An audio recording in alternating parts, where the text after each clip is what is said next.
कहानी मत सुनना। राजेंद्र को बचपन से ही डरावनी कहानियाँ सुनने का बहुत शौक था।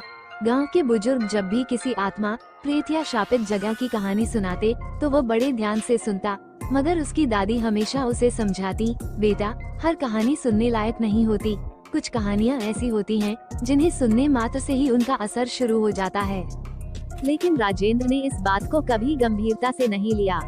एक दिन वो अपने दोस्त अमित के साथ गांव की पुरानी हवेली के पास बैठा था। अमित ने कहा, तुझे पता है, इस हवेली के बारे में एक कहानी है जो आज तक अधूरी है। अधूरी कहानी। राजेंद्र की रुचि बढ़ गई। अमित ने डरते हुए कहा, हाँ, कहते हैं जिसने भी इसे पूरी सुनी वो जिंदा नहीं बचा। राजेंद्र हंस पड़ा, अरे ये सब बकवास है, जल्दी सुना ना। अमित ने घबराकर मना कर दिया, लेकिन राजेंद्र जिद पकड़ चुका था। उसने मोबाइल निकाला और इंटरनेट पर उस हवेली से जुड़ी कहानियां खोजने लगा।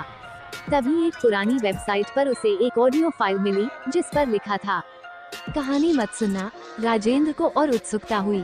उसने फाइल डाउनलोड की और प्ले बटन दबा दिया। ऑडियो में एक भारी आवाज गूंजी, अगर तुमने इसे सुनना शुरू कर दिया है तो अब इसे पूरा सुनना ही पड़ेगा। राजेंद्र को हल्का सा अजीब लगा, लेकिन उसने ध्यान नहीं दिया। आवाज आगे बढ़ी। बहुत समय पहले इस हवेली में एक औरत रहती थी। लोग उसे डायन कहते थे। एक रात गांव वालों ने उसे जला दिया, लेकिन मरने से पहले उसने शाप दिया, जो भी उसकी कहानी सुनेगा वो भी वैसा ही हश्र पाएगा। अचानक ऑडियो बंद हो गया। राजेंद्र हंसा, ये भी कोई कहानी थी। लेकिन तभी हवेली के अंदर से किसी औरत के रोने की आवाज आई। अमित के चेहरे का रंग उड़ गया। राजेंद्र ने चारों तरफ देखा, लेकिन कोई नहीं था। तभी उसके मोबाइल की स्क्रीन अपने आप जलने लगी। स्क्रीन पर खून से लिखे शब्द उभर आए, मैंने कहा था, कहानी मत सुनना। राजेंद्र की सांसें रुक गईं। उसके कानों में वही आवाज गूंजने लगी, लेकिन अब वो मोबाइल से नहीं बल्कि उसके आसपास से आ रही थी। हवेली का दरवाजा अचानक जोर से खुला और भीतर अंधेरे में एक परछाई हिलती हुई दिखी। अमित डरकर भाग गया, लेकिन राजेंद्र के पैर जमीन से चिपक गए थे। अगली सुबह गांव वालों को हवेली के सामने एक जली हुई लाश मिली। उसका चेहरा पहचान में नहीं आ रहा था, लेकिन पास में पड़े मोबाइल की टूटी स्क्रीन पर अब भी लिखा था, मैंने कहा था, कहानी मत सुनना राजेंद्र, कहानी मत सुनना राजेंद्र भाग 2। राजेंद्र को हमेशा से ही डरावनी कहानियां सुनने का बहुत शौक था।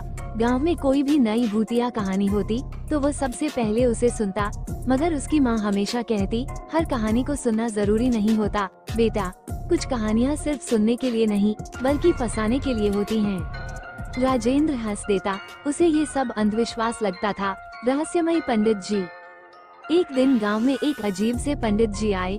उन्होंने गांव के चौपाल पर बैठकर कहा, मैं एक ऐसी कहानी जानता हूँ जिसे कोई भी पूरा नहीं सुन सकता।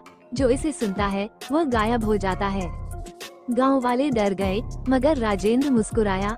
उसने पंडित जी को चुनौती दी, पंडित जी, मैं आपकी कहानी जरूर सुनूंगा और कुछ भी नहीं होगा। पंडित जी ने गहरी नजर से उसकी ओर देखा और कहा, ठीक है, लेकिन ध्यान रखना, कहानी मत सुनना राजेंद्र। ये सुनकर राजेंद्र का उत्साह और बढ़ गया। कहानी की शुरुआत। रात को राजेंद्र ने पंडित जी को अपने घर बुलाया। दीपक की मंद रोशनी में उन्होंने कहानी शुरू की। बहुत समय पहले एक आदमी था जो हर डरावनी कहानी को सुनने की हिम्मत रखता था। उसे लगता था कि कोई भी कहानी उसे डरा नहीं सकती, लेकिन एक दिन उसने एक ऐसी कहानी सुनी जिसे सुनने के बाद वो खुद एक कहानी बन गया। राजेंद्र हंस पड़ा, पंडित जी, ये तो मजेदार है। पंडित जी ने बिना कुछ कहे आगे कहना शुरू किया। उस आदमी को रात के तीसरे पहर में किसी ने उसके नाम से पुकारा। जैसे ही उसने पलटकर देखा, उसकी परछाई उससे अलग हो गई। इतना कहते ही कमरे की हवा भारी होने लगी। दीपक की लौ कांपने लगी। राजेंद्र ने घबराकर कहा, अरे ये सब क्या हो रहा है? पंडित जी बोले, अब बहुत देर हो चुकी है राजेंद्र। अचानक गायब। राजेंद्र ने पसीना पोंछते हुए इधर उधर देखा।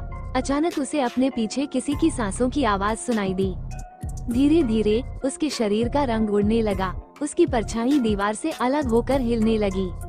उसने चीखने की कोशिश की, लेकिन आवाज नहीं निकली। पंडित जी उठे और दरवाजे की ओर बढ़ते हुए बोले, मैंने कहा था ना, कहानी मत सुनना राजेंद्र। अगली सुबह गांव वालों को राजेंद्र का कमरा खाली मिला। वहाँ सिर्फ उसकी परछाई थी, जो अब भी दीवार पर अटकी हुई थी, खिलती हुई, कांपती हुई, जैसे कुछ कहने की कोशिश कर रही हो। आपको हमारी हॉरर कहानी अच्छी लगी हो तो हमारे चैनल को सब्सक्राइब करें। आपका मनपसंद चैनल सन्नाटे की चीख। धन्यवाद।